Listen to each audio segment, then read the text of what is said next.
At a 10, 12 hour day, we look up and we're like, what did we get done? I did 10% of 19 things and I'm exhausted. Cool. And none of them got done. Well, let's do that again tomorrow. That's exhausting. Well, very excited. This would be a high energy podcast. We got Jason Payne on. Welcome, Jason. What up? What up? I'll So go with it. Jason, Let's he do is, this. yeah, let's do this. Well, I mean, we could start anywhere. I mean, you own State 48 Roofing, Sexy Business Status Podcast, scale 8 phase to 8 figures, author, book, you're super involved on so many different aspects in the community. And, you said before we came on, just a small man from Gilbert, but I don't think that's really the case. So. It's funny because you talk to certain people and then you talk to the Brad Leavitts of the world, and then you go to dinner with Tommy Mello, and you're in the same room with the president one weekend. It's this thing called life. It's very fun. So very blessed. No complaints over here. Well, I mean, you're high energy, Jason. I mean, it's pretty unique. You're fairly young, anyone that's looking at you. And, for someone who's super ambitious, such as yourself, what do you credit that, to be able to get in some of these networks to scale your business to, we'll break some of this down, but what do you feel is unique to maybe your characteristics or success that kind of break into it? Um, you know what? I was actually like the underdog for the first 10 years of roofing. I started roofing in 2010, January 2010, and for the first decade, I was just a roofer, right? That's how I was labeled, and that's how I was taught. That's my mindset, and that's how I was treated as such. And then I would say one day, but with mentors and stuff like that, eventually I was like, wait, I'm actually not that. I'm actually a marketer, and I have, this thing called social media in my back pocket, and all these different type of things. But a lot of it is I just gave myself permission to be able to reach out to the Brad Levitts of the world and be like, dude, like, let's be friends. But a Hmm. lot of us, we don't think we are valuable. We don't bring enough value. We're not making big enough moves in the world. Didn't come from money, whatever it may be, and we like label ourselves that we don't deserve the right to have conversations with people that are maybe a few more chapters ahead of us in life. And one day I was just like, screw that, and shot my shot, and been doing it ever since. So See, I love that, Jason, because what's interesting, I mean, there's two fronts to this. One, you're talking about maybe imposter syndrome. I think a lot of us have that, right? That you're like, hey, I'm not at this level. Am I going to get there? But then there's an element too where maybe someone such as myself is looking at you like, man, Jason's so far ahead. Like he has it figured out. I'm not there. And sure. sometimes you're like, well, I'm figuring it out too, right? And so sometimes we may appear as if we have everything solved or figured out, but we don't. And I think that's what's unique about business is there's so much collaboration. And as you're around like-minded people, you learn ways to, better yourself and your firm. Well, 100%, because once you talk to the people, your mentors, your coaches, those that you look up to, then you get to look into their books or look into their lifestyle, look into their stuff, and you're like, wait, these guys are just as messed up as I am. And so it's a really comforting feeling knowing that they're going through the same thing. I just tell people like, hey, whether you're doing $100,000 a year or $1 million a year or 10 million or 100 million a year, all it is just commas and zeros. We're doing going through the same stuff. It just some of us have just bigger problems as you go along, but it's one's not bigger than the other, just different chapters in life. Well, it's interesting. I mean, because the thing is, Jason, I mean, as you look at business as a whole, it's tough. Like, people may look from afar and be like, man, Jason has it figured out with State 48 Roofing. But the reality is, I mean, even though you may have systems and organization and great company culture and people that have bought in, it's construction, right? There's labor, there's material, there's shortages, there's things that go wrong. And so it's just one of those things you have to learn how to adjust and pivot. And the more you're around like-minded people, you kind of understand maybe that temperament and how to handle situations, which so much of a successful entrepreneur is being able to look around corners and then be able to handle conflict as it arises. Yeah, I think Cody Sanchez is probably the GOAT at that. She's like, when I hang around millionaires, multimillionaires, billionaires, they make moves really, really, really fast. And that could be, like I said, changes or pivots or acquisitions or whatever, but like they don't sit and stir on stuff for weeks or months or years. They make decisions very, very, very fast. And that's, I think, where a lot of people, they don't, even during COVID, right? With construction with us, some of us, it was great. Some of us, it destroyed us. But like, who pivoted at all? Some people are like, I'm not pivoting. I'm too good to pivot. Cool. And they're out of business. They're gone. Right. My trainer, shameless plug to Terrence over at TI Fitness. he made it through COVID, right? But he learned how to pivot and make moves and changes very, very fast based off of what, the world threw at him. And he's here. He is still here today, kicking butt as a small gym, which 90% of those guys disappeared during COVID. So learning how to pivot, learning how to make those changes, whether it's like I said, you have this thing called tariffs that all of a sudden became a factor that wasn't a variable for the last 10 years, to the extent that it is now. So being able to pivot and make moves and changes very, very quickly can help you be successful for sure. So maybe I want to get back into kind of your operation and how you scale, but I think you've leveraged that your business into other ventures, which is not very common for a lot of people, right? To be able to think outside the box and figure out, okay, well, where else can I take my business? Walk us through some of these events that you're doing, right? You're doing these growth strategies for other people in specifically, if I'm not mistaken, I've seen you post a lot of things about people specifically in blue collar, right? Yeah. That, seeing how they can leverage leadership and, their brand and social media. Where did this idea come from? And anyone that's put on an event understands the complexity and time and commitment and sales and guest speakers. I Yeah. mean, yep, money. Yeah, there's a lot Yeah. to Yeah. The biggest one I threw was about just shy of 800 people and cost me about $700,000 to throw.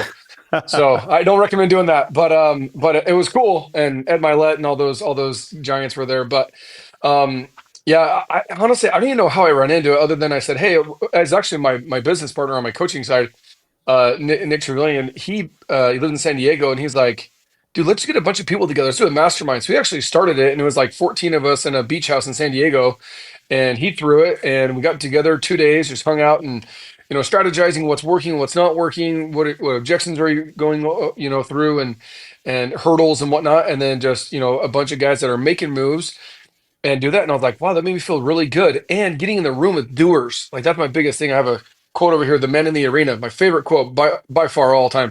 Like the guys that are in the arena getting bloody, getting sweat, getting messed up. Those are the guys that I want to be around with, not the guys that are sitting on the sidelines, or in the stands eating popcorn. I was like, well, how can I get more people that are making those moves? How can I get them in the same room with me? And I'm like, well, if you create the room and you create, an opportunity for them to come and learn and grow, then they'll come.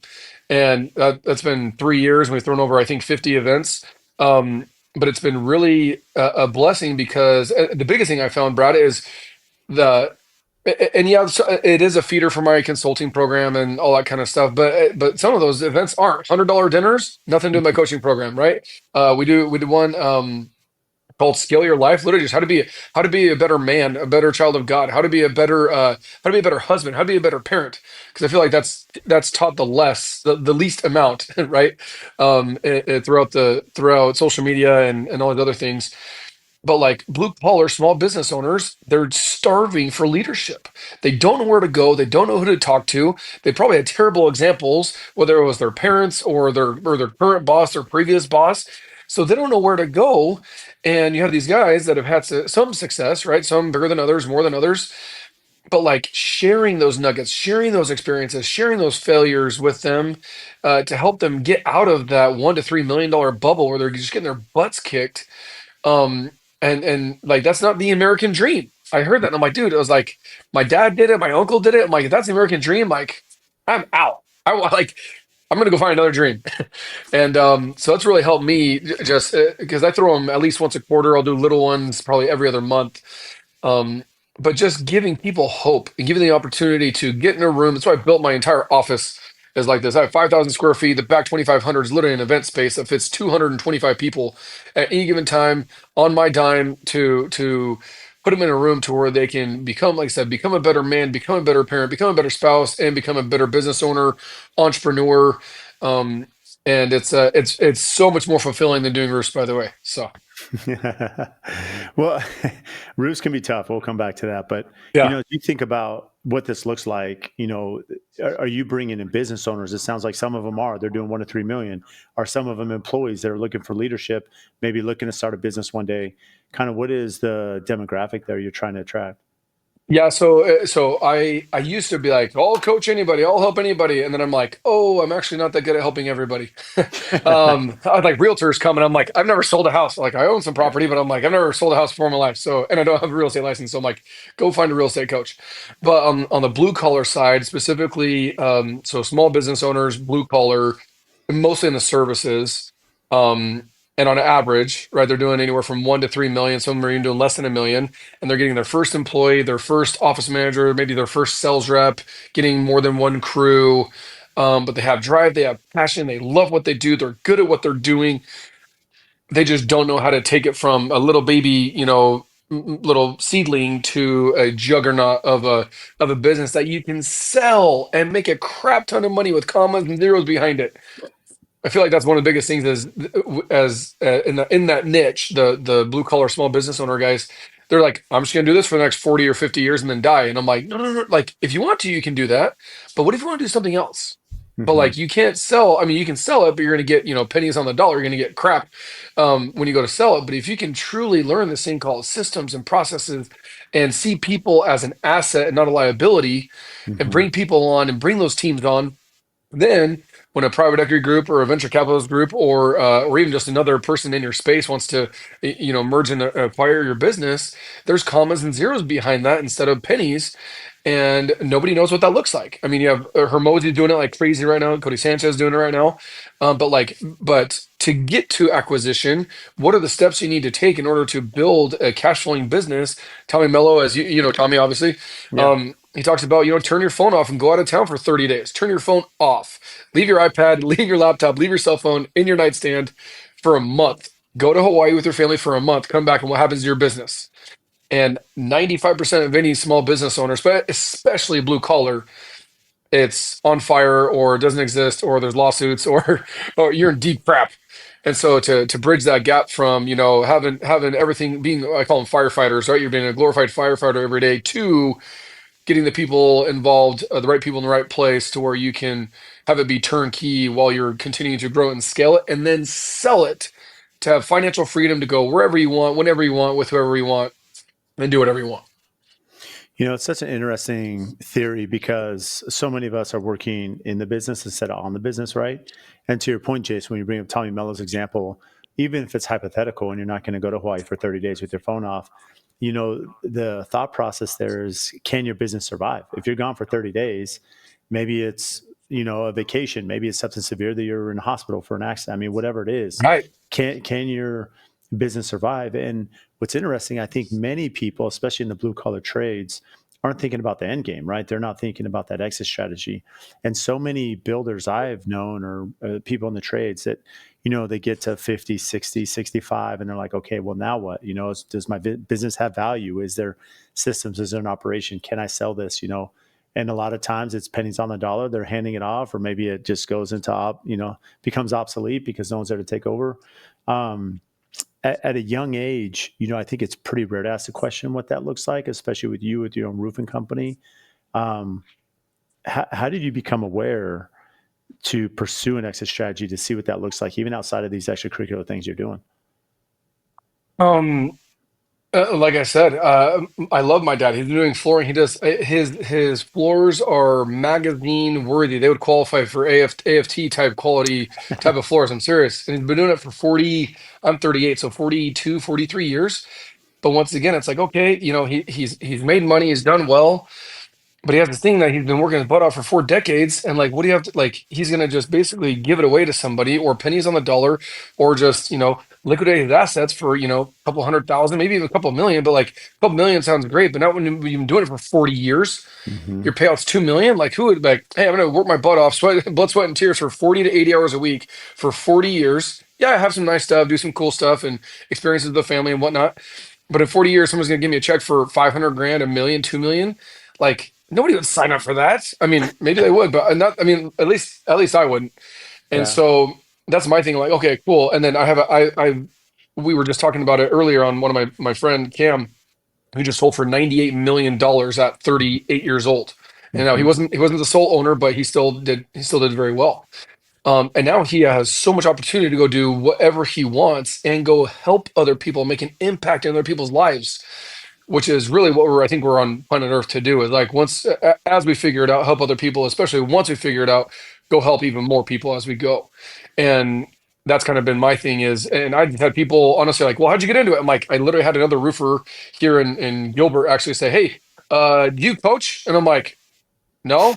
He's like, I'm spending me $1,000 for an hour. And I'm like, all right. Really? And then from there, just like, and he did it, and they're like, "Wait, you coach?" And then blah, blah, blah, blah, blah, blah, blah, and turned into this thing. I got 30 or 40 guys that are from pest control to solar to window cleaning to roofing to you name it, right? And but there's a need there, and with someone that's proven success of what to do and how to do it. My book behind me, where it is, Mhm. 8 phases. We did 8 figures in 40 months. And I don't think that happens on accident, but like I said, but you have to be around big thinkers. Mhm. So I love following you and your team and your company, what you guys are doing. Like, we don't build anything under 5,000 square feet. I'm like, cool. I don't even want to look at anything under 5,000 square feet, right? Like those type of things. But getting around big thinkers and big doers and giving yourself permission to think big and do big and be big is, dude, life gets real fun when you have that kind of a mindset. So. I love that. And speak to the book. I mean, what made you decide to become an author? Because that's a whole, that's a whole time commitment in itself to, put a book together. So I'm actually blessed enough to my business partner Nick actually he's a professional book writer. He's helped probably at least 2 dozen people, which doesn't sound like a lot, but it's actually a lot of people to help write a book from scratch. And he's like, dude, you got to write a book of how you did this. And he helped me along the way, and he has some of his inputs in there and whatnot. And funny enough, I'm sure you've been to the Scottsdale Princess up in Mhm. Scottsdale. Oh yeah. And literally, I'm on vacation with my family. He's like, hey, he's like, every time you go to the gym or you go for a walk at night or you wake up in the morning, he's like, send me 2 or 3 minute little clips, Mhm. audio, and I'll have a ghostwriter. Like, I'm just gonna ask you a question, and then you just answer it in 2 to 3 minute clips. I'm gonna ask you probably 10 or 15 questions. I'm like, okay, cool.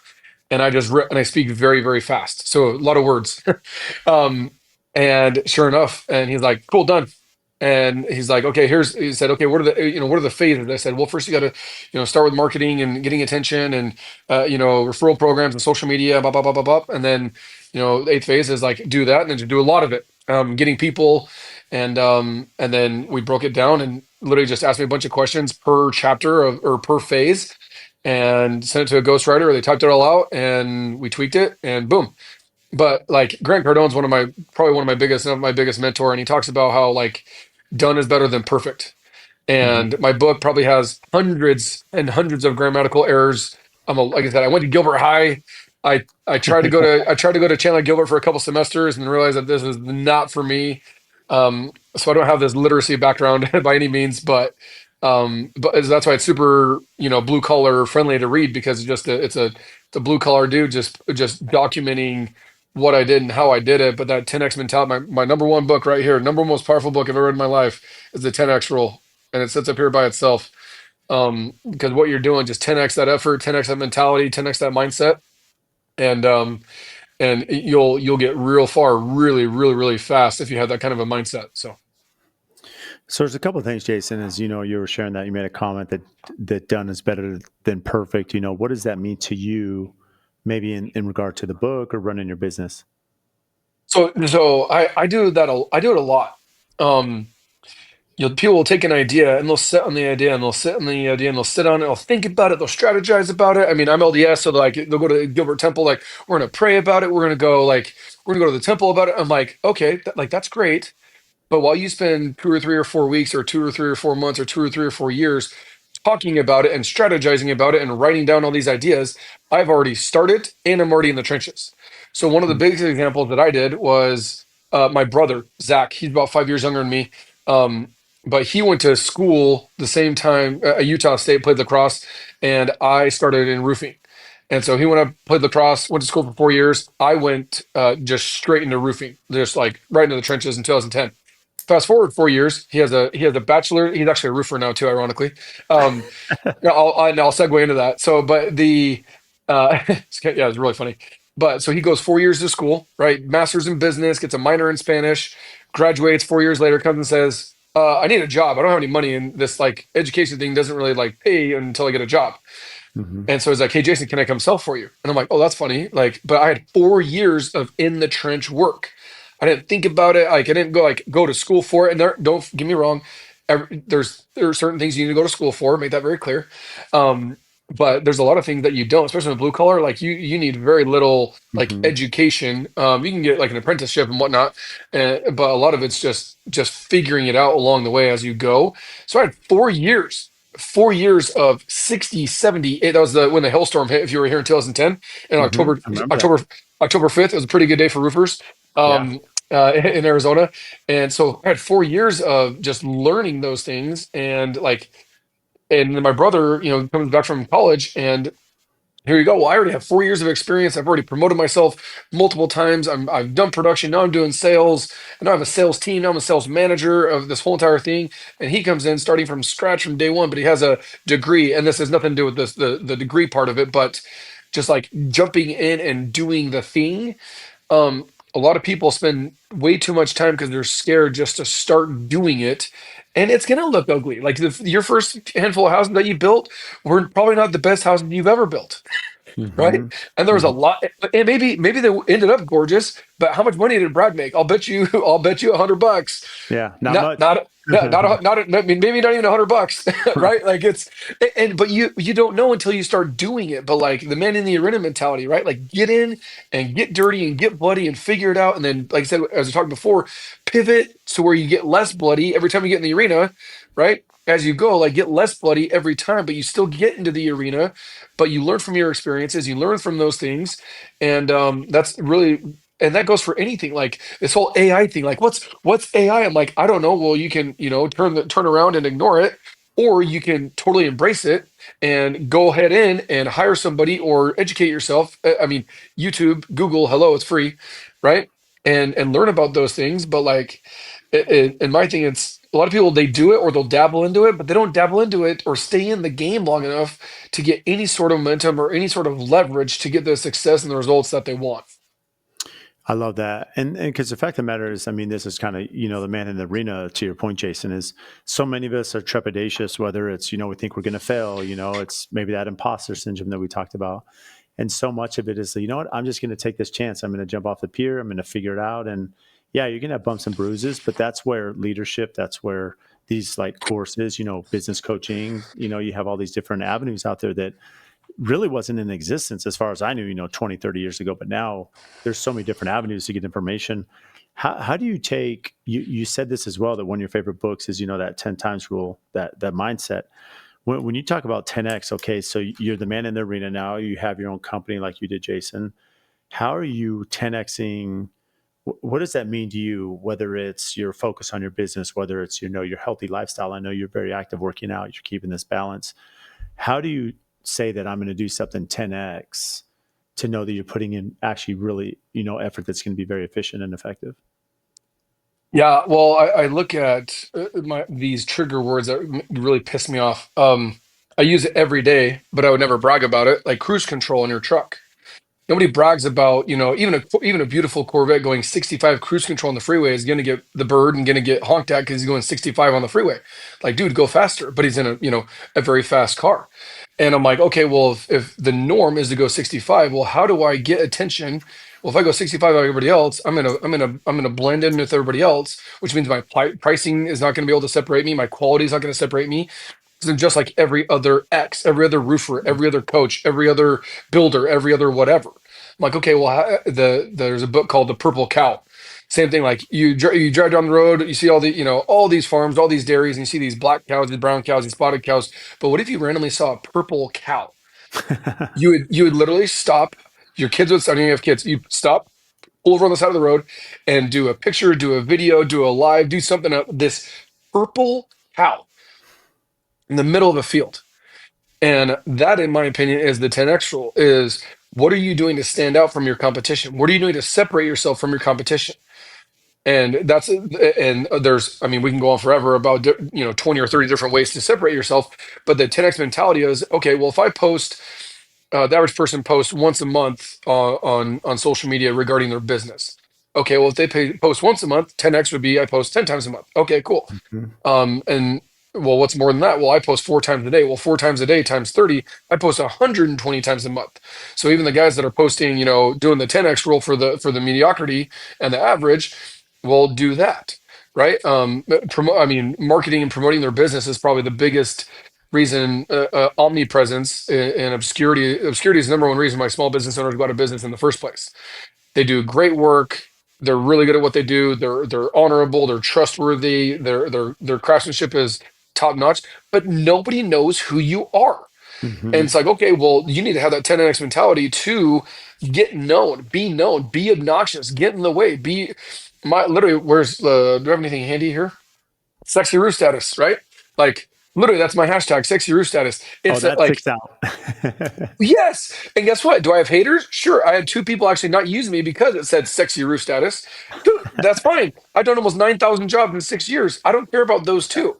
But you know how many Yeah. compliments I get? And how many people like conversation starters are like, that's funny. That made me laugh. Cool. Well, guess Mhm. what? Other roofers are just like, what if it was like, great roof status or good roof status or quality roof status or beautiful roof status? None of those are good. Like, those are Yeah. dumb and boring and lame, right? You got to, so having that 10x mentality, anything that you do, like your swag game, I love that all your people have AFT. I'm known for that as well too. That's Jason the roofer, and all my team members Yep. have the roofer behind them. Hmm. And that's something like having that brand recognition is another thing. Like, what are you doing to 10x your brand? Well, 1x is I'm not wearing Aloe or Boss or Lululemon or I think it's the Travis Matthews shirt. Can't even tell, right? Like, why? Because those dudes don't cut me a check. Those dudes are going to help me grow and scale my business. And so we're representing other people's brands, but using the opportunity to 10x your mindset, right? Like, what does an average marriage look like? Date night once a month, maybe sex every couple of weeks, like a lot of animosity, a lot of resentment, right? Yes or no? Like, and because you said all categories, dude, and I'm the most real dude Yep. you'll meet. Like, I don't care; it doesn't offend me at all. But like, what does your marriage look like? Look what an average marriage looks like, and then do that 10 times, right? Are you going on like weekly date night with your wife, right? Connecting with her multiple times a week, not just intimacy wise, but rubbing her feet, telling her she's amazing, writing her a note, leaving her flowers, and then the consistency part, as you know, right? A lot of people come in, trades come in, and they do a great job for what we call a season, and then they bounce, or their quality goes to crap, or their communication goes to crap, but they come in and kick butt for a season. No, have that 10x mentality. Like, no, we are always going to deliver. We're going to deliver 10 times better product, 10 times as fast, 10 times as good, 10 times better communication than Brad's previous trade, right? Or Brad's, or whatever it may be, or for your spouse and like your kids. Are you spending quality time with your kids? Well, what is quality time? Scrolling on your phone, watching the Cardinals game, ignoring your kids. Like, that's not 10xing your relationship with your kids. Putting your phone away, I literally have to take my watch off because my watch is connected to my phone. I take my Hmm. watch off and my phone and go charge them on my dock next to my nightstand. Then I go outside and play basketball because nobody can get a hold of me, and I can spend, whether it's 15 minutes or 30 minutes or 3 hours, I can spend quality time with my boys and my girls doing round up back handsprings on the trampoline, jumping into the pool, playing 1v1. Apparently, you can't say one versus one. It takes too long for our kids to say one versus one. So they call it one v one, right? Like, play them. They just want to play basketball for 30 minutes. But like, on your phone playing basketball for 30 minutes, or distracted on, taking phone calls for 30 minutes, that's not connecting your relationship with your kids. And like you just said, talk about the gym. I see you at the gym with your squeezing that 20 pound. I got to do that, by the way, squeezing that 20 pound physio ball. I gotta try that up, or medicine ball. But like, when you're there, like, you're not taking AFT phone calls, you're not taking trades phone calls, you're not taking phone calls from your wife. Unless it's the 911, you're not answering that freaking phone. That's probably motivational, inspirational music or a podcast. You get in, you get your pump in. People don't need to be at the gym for 3 hours. You need 45 minutes to get your Hmm. freaking trash kicked, only if you're 10xing it. And if you're 1xing it, I was just talking to one of my buddies, Weston Farnes. He's actually another roofer. You probably know him. And at the dealership just a little bit ago.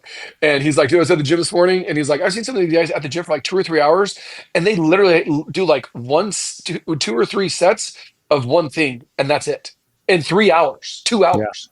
And he's Hmm. like, and they're bugging me. And I'm like, dude, 45 minutes in and out, like 10x that pump, and get out and move on with your day. So that's in a nutshell what 10x means to me.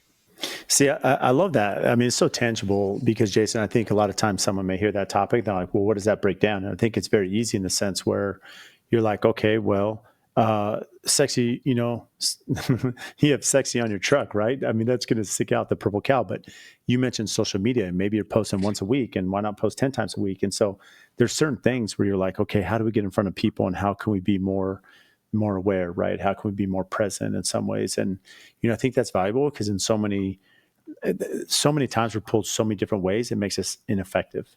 And if you can learn how to turn that off, I remember I was in college in a scheduling and estimating class. And again, to your point, again, I've totally changed my whole mindset on this, and I've been very open about this on the podcast, Jason. Is that I'm very open that people should go into the trades. We need more people in the trades. You can be very successful. Forego 100%. college, it's changed a lot.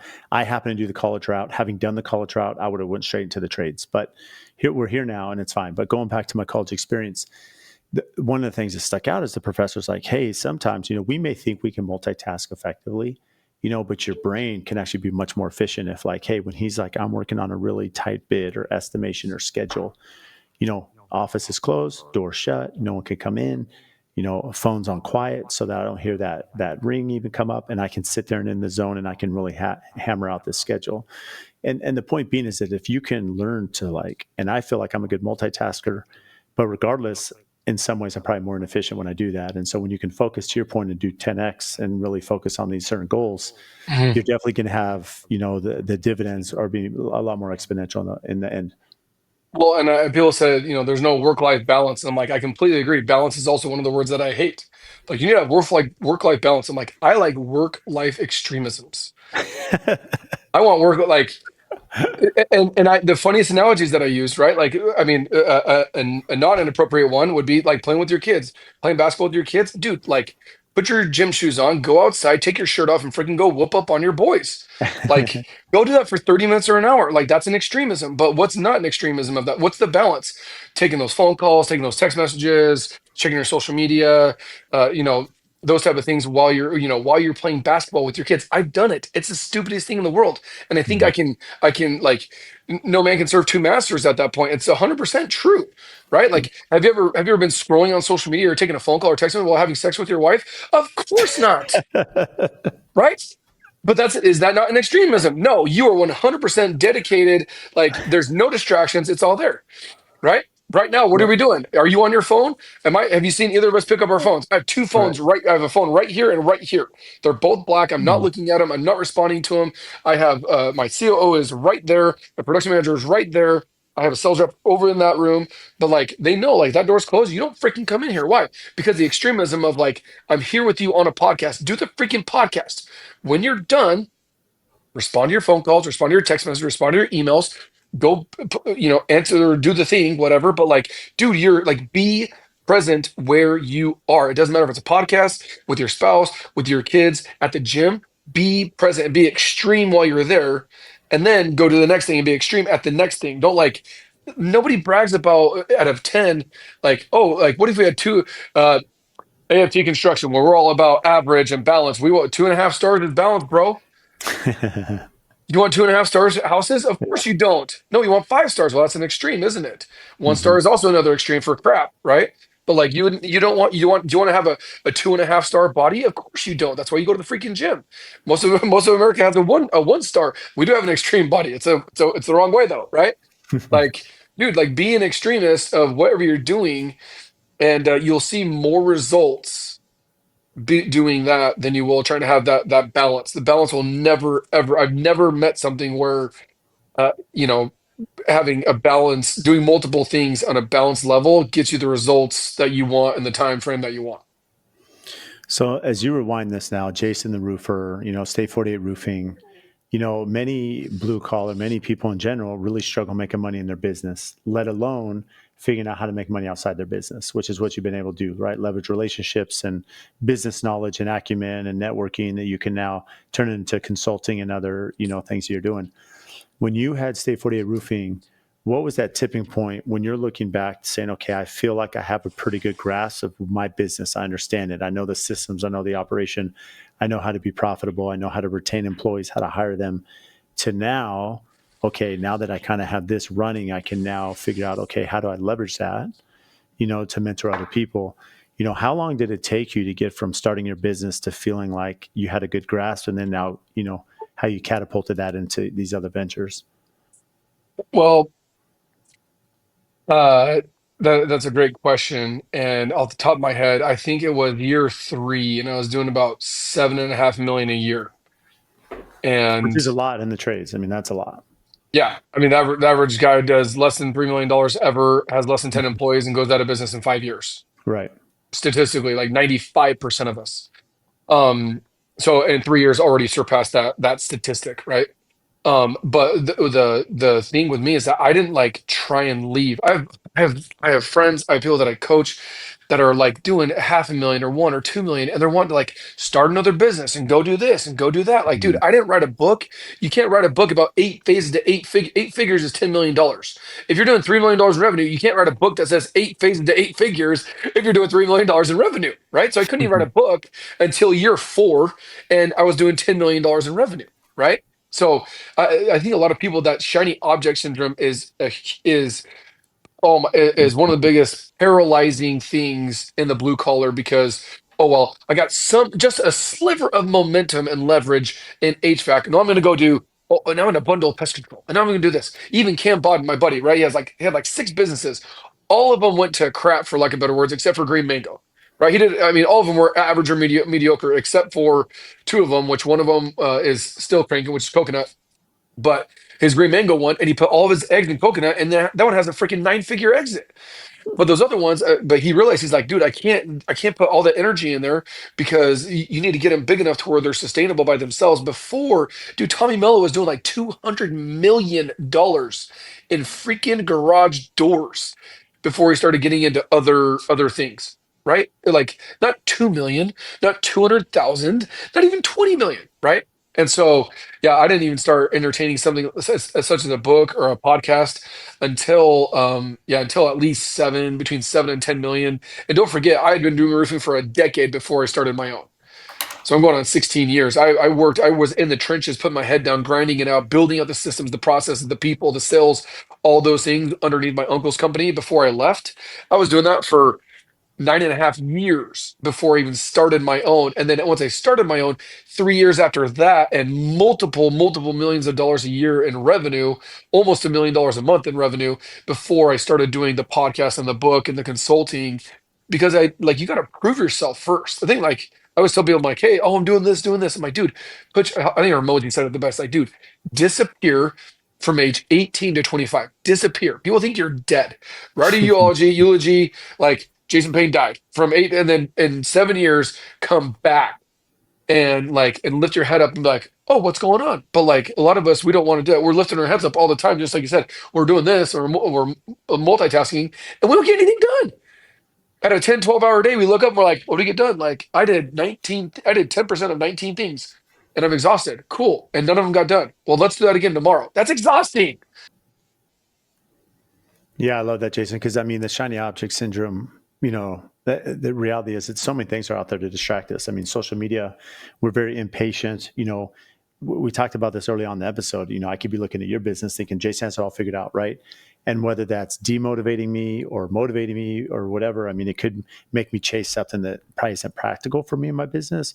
And that's why it's really important, to your point, to really focus. I do like, especially 18 to 25, as you're thinking about, okay, well, if I go, I'm not at the club, I'm not out on weekends, so like I'm just head down, right? And how much farther ahead will you be in your career, right? If you were to take that mindset. But, I can appreciate that you had a commitment to figure out your business before, chasing these other ventures, because you knew that that was in place, and as you look at this time that you're building this, Jason, I feel like for me as a GC, general contractor, it took a long time for me to really figure out my business, to really understand how to charge and the value I bring and how I can find the ideal client and the marketing strategy. In roofing, did you have coaches, a business coach early on? Did you have mentors? What accelerated you so maybe you weren't like me, paying people to build their house early on? My I didn't have like a roofing mentor, and I was slow learner. Don't forget Gilbert High, 2.5 GPA, Gilbert right? High, Like dude. Gilbert So High, funny, baby, man. Tiger Pride. Yeah, I'm a third generation Arizona from Gilbert. I got 30 cousins that went to Gilbert High. True story. But like, and those pains, we're notorious for not being smart, but we are notorious but we have a trademark of work ethic and working our butts off and figuring it out, right? But yeah, yeah, the diplomas. You see any diplomas behind me? Absolutely not. There are no diploma. There's no paper. I was not gifted with 8.5 by 11 paper. Um, But yeah, Uh, that's one of my biggest things was I didn't have like a roofing mentor. I actually tried to get one right when I first started. I paid him 25 grand, didn't get jack crap out of it. That really pissed me off. Guy in Florida, but once again, learning like what I was, what I'm not. Like I'm a retail roofing contractor. I'm not a storm chaser. And he did $100 million in 1 year in roofing, all storm chasing. Like 1% was retail. And I'm like, you're not even in the same, like we do the same, we swing the same hammer, but we're in the same different markets mhm. with different approaches, different sales, different marketing, different everything's different. But like as I continue to go, I'm just very observant. And that's maybe like a gift, or I think it's a skill, but just like shut up and listening and watching other people and watching the mistakes they make. And then little by little being like, hey, this roofer does this really good. Like, hey, let's implement this into our production team. Hey, I saw this sales guy beat me in a sale. He beat me out on a roof by, and that was $5,000 less, and he still beat me. Why did he beat me? Oh, it's because he added more value, and so the price was irrelevant because he added the value. Okay, cool. So little by little, day by day, year after year, I'm taking these nuggets and creating this ecosystem. And then the other part too is what I love because you guys don't build cheap houses. I know that for sure.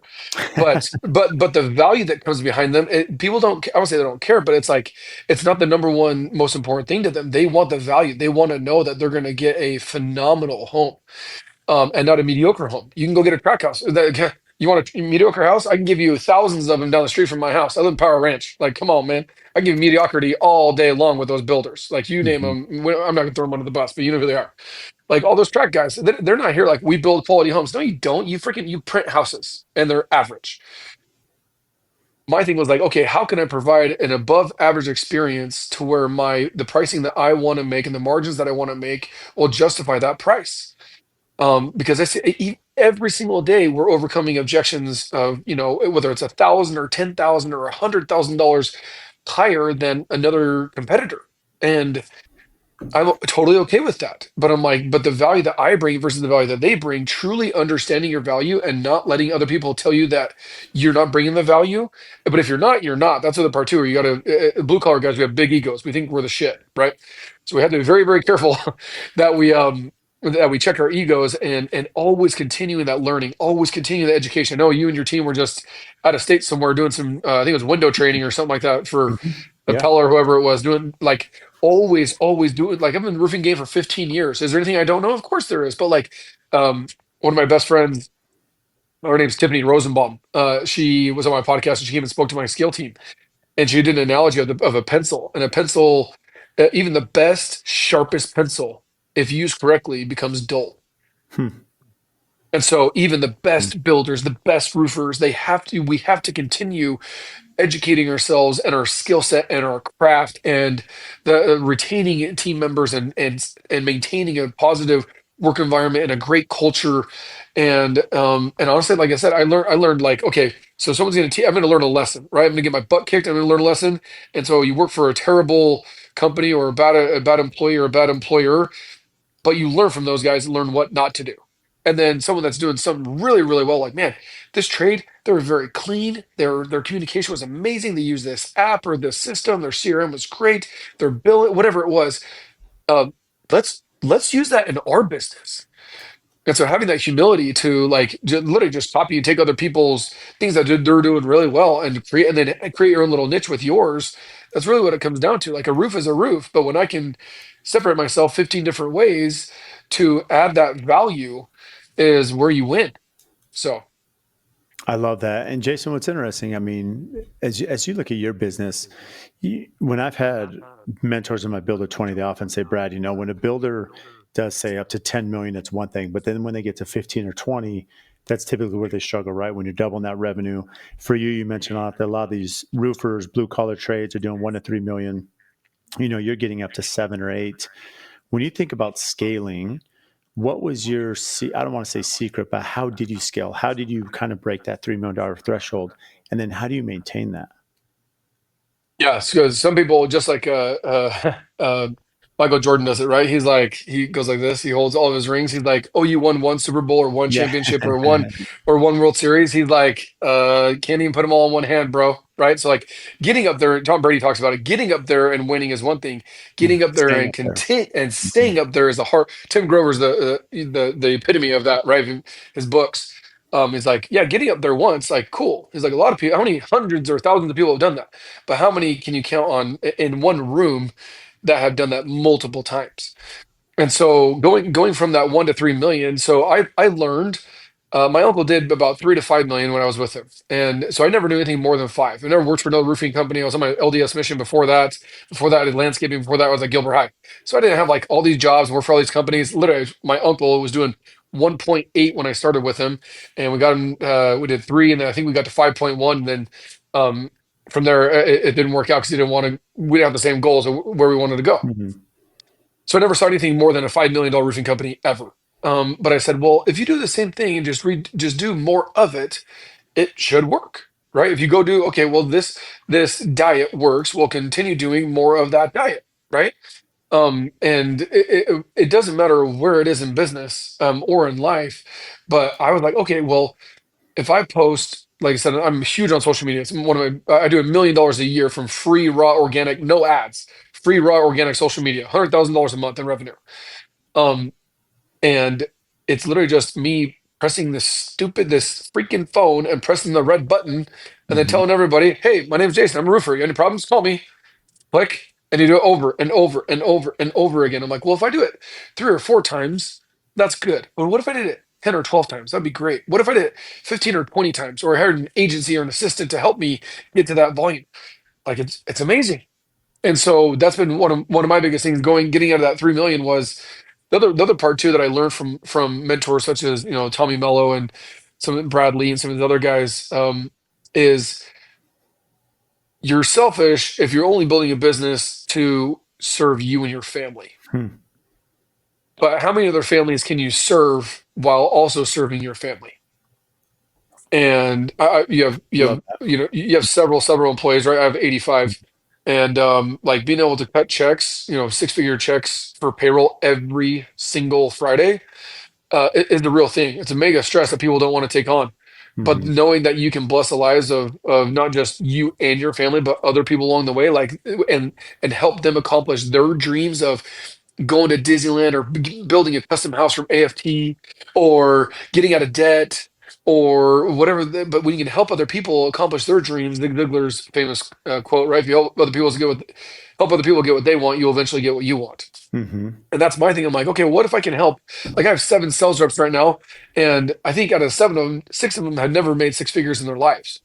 And all of them by the end of next year will all be making over 6 figures. So there's financial freedom that I'm giving them the opportunity to make money to bless the lives of their family and do the things that they want, create the experiences that they want with their family. And I was the one that gave them the tools in order to do so. Mhm. That is a freakishly good feeling. Like I mean, not to get into the Charlie Kirk thing, but like I was there.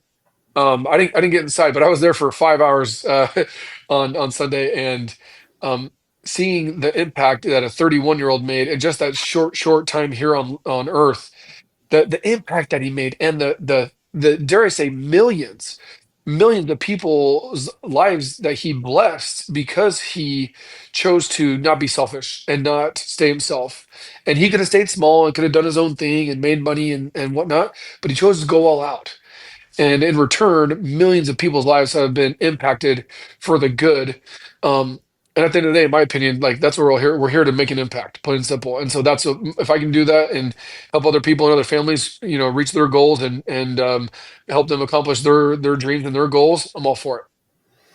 I love that, Jason, because as you're speaking about that, just with your employees, I had a business mentor early on, and you mentioned that you could stay small, right, Jason? You could. I mean, you mentioned you have 85 employees.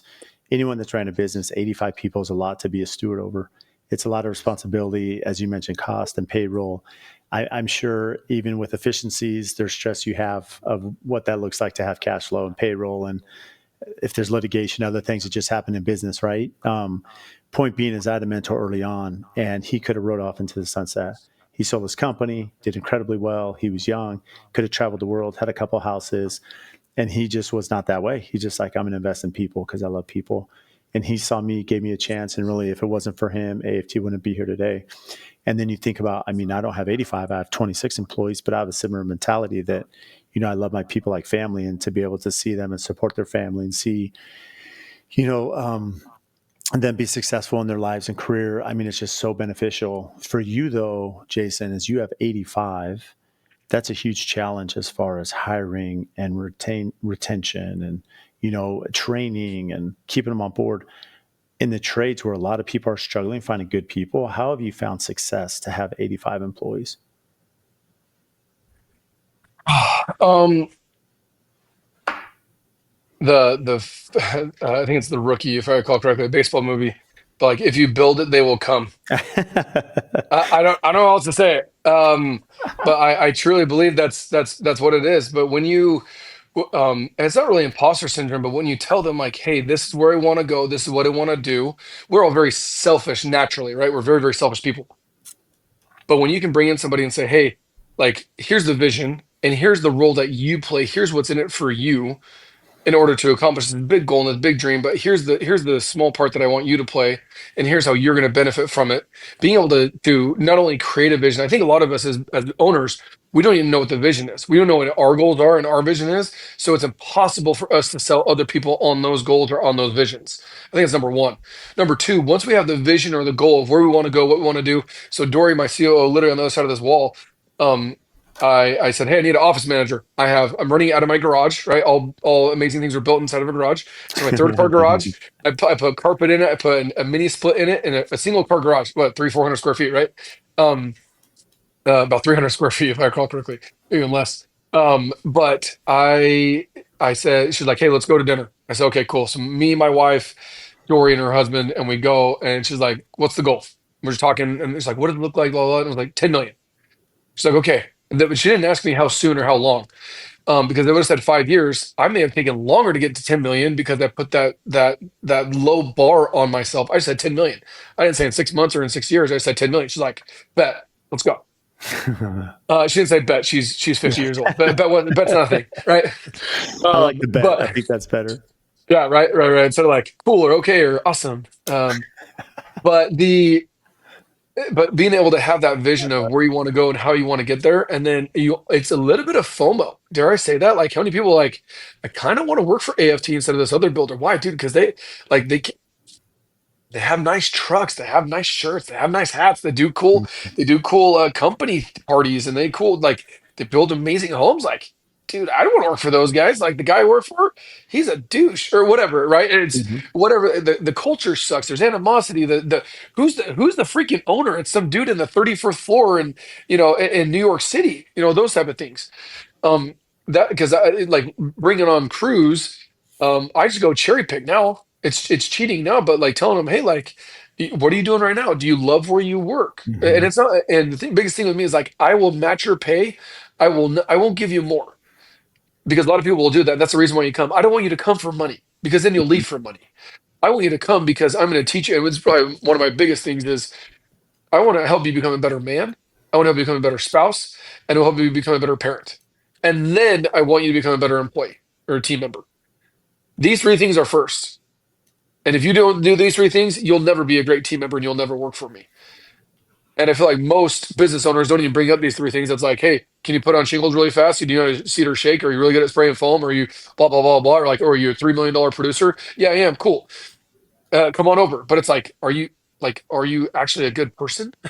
Right? And do you have goals? And are you married? Do you have kids? If you don't, that's fine. But like, where do you want to go? And how do you want, like, what does that look like? And helping them accomplish their goals, apart from the financial ones, is where to me it's almost cheating now because I've almost like I don't say mastered it, but I can go recruit almost anybody I want simply because of the culture that I bring of I'm going to help you in all these other categories because yeah, we work a lot, but don't forget, like, we once upon a time did get married and we did have Mhm. kids, and you're still a dude, right? Like David Goggins, Man in the Mirror, right? Like, you have to wake up with yourself every day. You hate yourself and you're fat and you're overweight and you're miserable.